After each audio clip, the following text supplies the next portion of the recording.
During cold weather, many individuals and businesses look to portable space heaters for supplemental heat. While they may be efficient and flexible, they can also come with risks if not used properly. Only use a space heater according to the manufacturer's instructions.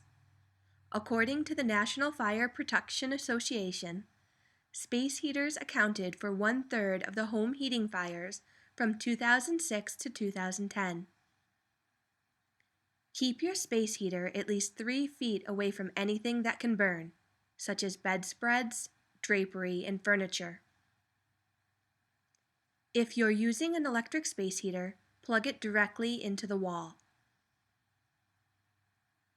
Never use an electric space heater in a bathroom where it might come into contact with water. If you're using a fuel-burning heater, allow for adequate ventilation and install carbon monoxide detectors where it is being used. Never fill a kerosene heater while it is burning, and refuel it outdoors. Always make sure your space heater is on a solid, even surface. Keep children and pets away from space heaters. Consider putting up a safety gate to maintain a safe distance. For more information on space heater safety, visit these other resources.